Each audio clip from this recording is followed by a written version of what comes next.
With the NFL draft coming up on Thursday, the pre-draft rumors for the Philadelphia Eagles heating up, and we're covering it all on today's Philadelphia Eagles Now. Thanks for joining us. Could the Eagles trade up? New Bijan Robinson buzz. Are the Birds eyeing a certain edge rusher out of Georgia at number 10? And also some new Jalen Hurts contract details. Before we begin, though, if you're excited for the 2023 NFL Draft, I am. Put a lot of prep into this. I know a lot of you have as well. Hit that thumbs up icon and like the video. And speaking of Thursday's draft, myself, Trizzy Trace, going to be going live for the entire first round of the draft on Thursday. You don't want to miss it. A couple of things that you have to do if you haven't done so already: subscribe to the channel by hitting that subscribe button down below me, and then also hit that bell icon. Turn on your notifications. Therefore, when we go live, you'll be notified. And of course, anytime the Eagles make a pick, we'll be doing videos on those prospects. So you got to stay informed with all things Eagles. That's what we do every single day. Fly, Eagles, fly. Hit that subscribe button. Let's begin by taking a look at the specifics of this Jalen Hurts contract. These figures put out there by Albert Breer of Sports Illustrated. And I think it's interesting for a couple of reasons here. You look at the fully guaranteed money, $110 million. And yes, of course, it is the largest contract in the history of the NFL. $23.294 million to sign that deal for Jalen Hurts in 2023. Base salary of $1 million.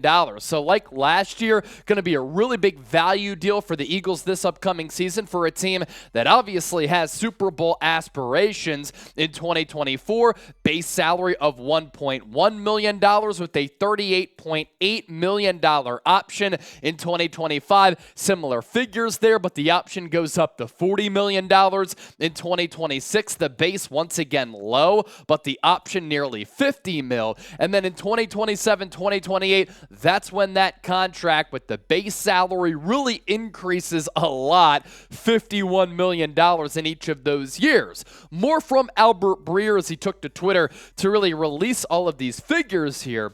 And I just want to pass along this information because it's important to inform all of you. I also think it's fascinating how Howie Roseman in this front office were able to really structure this contract. In 2027, Breer said, the Eagles can either pay $5 million in an option bonus with a $46 million base, or nearly $50 million in an option bonus with a $1.34 million base. In 2028, it's either a $10 million option bonus with a $41 million base salary, or $49.5 option bonus with a $1.4 million base. So that's some background on the details that we just showed you on that graphic, and it gives the Eagles and Jalen Hurts a little bit of flexibility here. That's probably why both sides were cool with that deal being signed. And then more from Breer, just $3.696 million of Hurts' 2026 money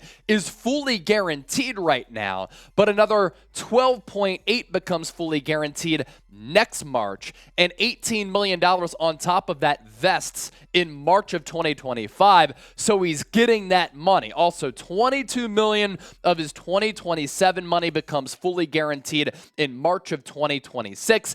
As for the cap, this is where it's important for Philadelphia from a team-building strategy standpoint. The Eagles are paying Hurts $157 million for the next 4 years, but his cap numbers over that time, this is why I've continued to say that it's an absolute steal: 5.7, 13.7, 22.4, and 33. Keep in mind, NFL salary cap going to continue to rise.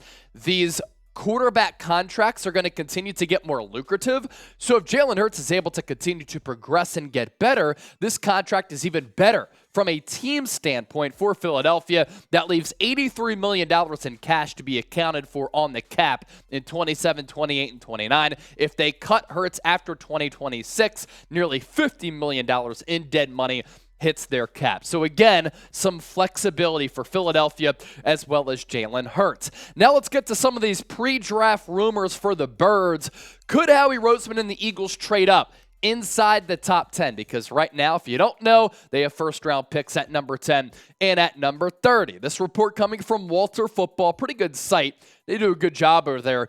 Eagles have made calls to teams about trading up, according to Walter Football. The Eagles not looking to move inside the top 5 because that asking price would be way too steep.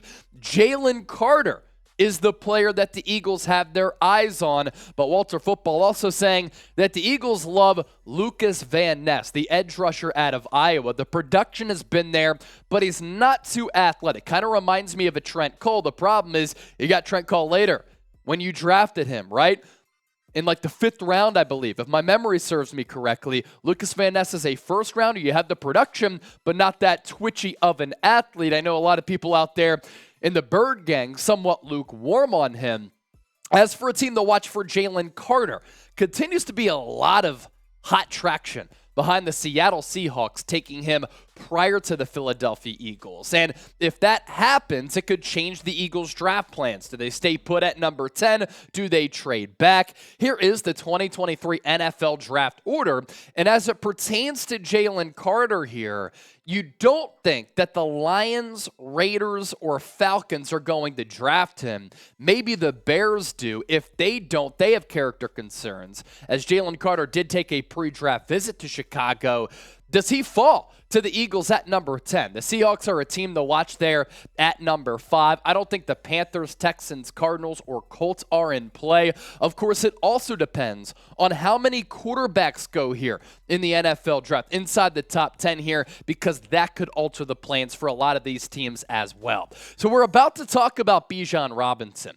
And I was asked the other day by a coworker, Chase, if Jalen Carter falls to the Eagles at number 10, Bijan Robinson is still available, who do you pick? And I said, man, I love Bijan Robinson. I've continued to talk about that here on the show. It'd be hard to pass up on a game-changing defensive lineman who can play every single position on the defensive line. And before the character concerns started to come out, off-field concerns started to get released about Jalen Carter, he could have gone number 1. So who would you rather draft? JC for Jalen Carter, BR for Bijan Robinson? That's today's poll question. And coming up next on the show, some interesting stuff from Albert Breer on the Eagles taking or passing up on Bijan Robinson, considering their previous draft history. But before we get into that, today's show is sponsored by Fume. See for yourself what Fume has to offer at tryfume.com/chatsports. We've showed you the products plenty here on this show. We've talked about it. But for those of you unfamiliar, are you tired of struggling with bad habits? Cold turkey might be great for sandwiches. I'm having one today. But there's a better way to break free from those pesky habits, and it doesn't involve weird mind voodoo or other bizarre tactics. Introducing our sponsor, Fume. What is it? An innovative, award-nominated device that helps you kick bad habits to the curb by focusing on the good parts. You can scan the QR code here on the screen to learn more. Fume is all about embracing the natural. It's not electric, and instead of vapor, Fume uses flavored air. Best of all, it's free of harmful chemicals and packed with delicious, all-natural flavors. The adjustable airflow dial and movable parts and magnets make it perfect for fidgeting, which can help alleviate stress and anxiety while you break your habit.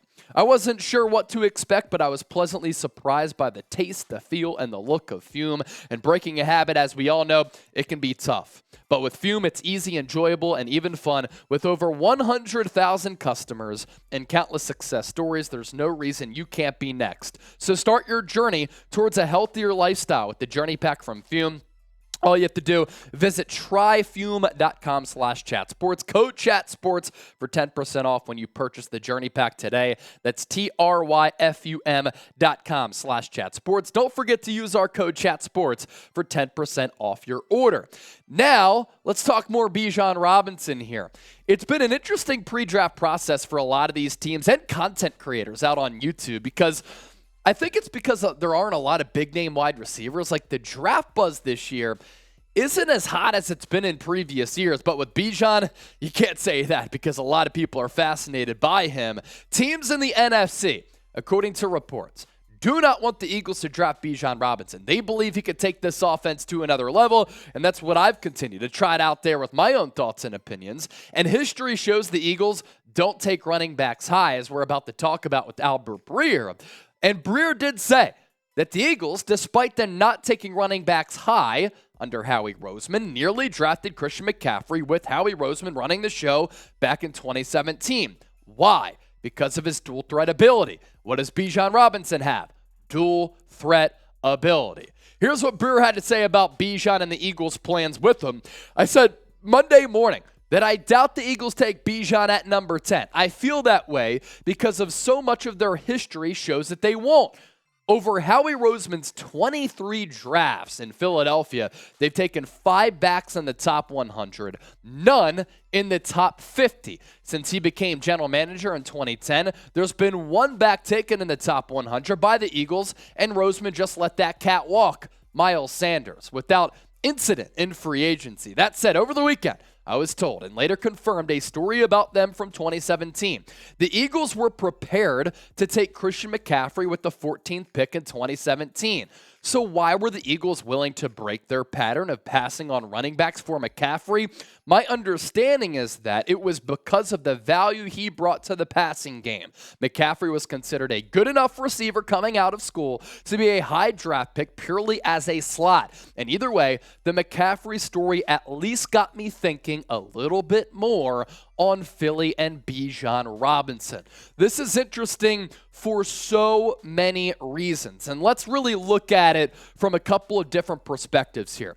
Look, my draft philosophy as an NFL analyst, if I were running a front office, don't draft running backs in the first round. In my opinion, you build your teams inside out. You, of course, have to get your quarterback. You want to attack and get after the opposing quarterback, and you want to protect your own quarterback. From there, those are the foundational elements of building your football team. Then you go to some other positions on the roster. So I think that there are more important positions to draft in the first round. But here's the thing with Philadelphia. They are in an incredibly unique situation. They just made it to the NFC Championship game, won it, and made it to the Super Bowl, and they're drafting at number 10. They don't have a lot of needs on this roster. Running back is one of those needs. So this situation is different for Philadelphia. You look and you canvass the roster.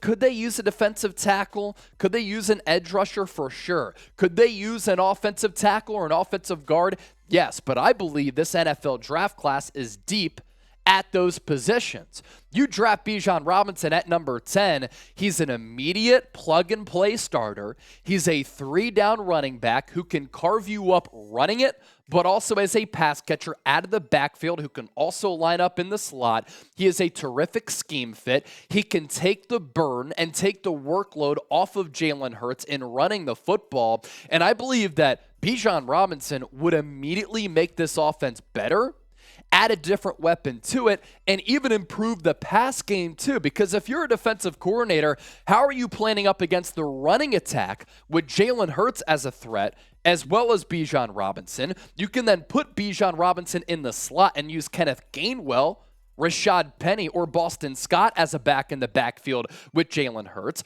Hurts can also run it, but also given the pass-catching ability for Bijan, that could open up some opportunities for Dallas Goedert, A.J. Brown, and Devontae Smith. So this offense was one of the best statistically in the NFL last year. It could become even better in 2023 with Bijan Robinson. Again, a lot of teams drafting inside the top 10, they have a clear need. The Eagles don't. They do have a need for a running back, and I think that Bijan Robinson is a unique, transcendent talent. And offense in today's NFL, given the landscape of it being an offensive-laden era, does win Super Bowls. Look no further than the 2 Super Bowls that the Eagles have played in Super Bowl 52 and Super Bowl 57. Let me know your thoughts on this subject or anything else in life by hitting me up on Twitter and Instagram at Chase_Senior. Elon Musk took my blue check mark away. I'm kind of seeing how the non-blue check life goes for now. Might end up getting a verified account. I'm not sure. Either way, shouldn't stop you from hitting me up on Twitter as well as Instagram. Let's round out the show with this. Are the Eagles infatuated with Nolan Smith? Peter King was told by an NFL general manager that the Eagles really love the Georgia edge rusher, who I have compared to Hassan Reddick, given the slight frame but quick twitch ability after the snap. Peter King on Nolan Smith. I came very close to giving the Eagles Peter Skoronski in my latest mock draft, but two things happened on Sunday. General manager, who's always been smart when I do this exercise, told me he knew the Eagles loved Nolan Smith, and someone else told me Skoronski's very likely to play guard. And check out where the Eagles have drafted starting guards or guards to be. Okay, Cam Jurgens, Landon Dickerson, Isaac Seumalo. They went 51, 37, 79th overall, respectively. And then I looked at the ages of the Eagles' four most prominent ends or edge players: Brandon Graham, Hassan Reddick, Derek Barnett, Josh Sweat. They all averaged 29 years, 7 months as of September. Okay, I talked myself into a 238-pound edge player who runs a 4.39 40-yard dash. And the idea of taking Nolan Smith in the first round is something that I'm cool with. The idea of taking Nolan Smith at number 10 does concern me for a couple of reasons. He was injured for much of last year, highly touted prospect coming out of high school when he committed to Georgia, but hasn't had a lot of production at Georgia in his time in Athens. So there's injuries and there's a lack of production. Is Nolan Smith the guy who is 238 pounds, is built like Hassan Reddick, has that quick twitch ability coming off the line of scrimmage after the snap, which allows him to beat some offensive tackles in a hurry with an array of pass rush moves like Hassan Reddick? That's all appealing, right? But is he just a combine freak? It could be.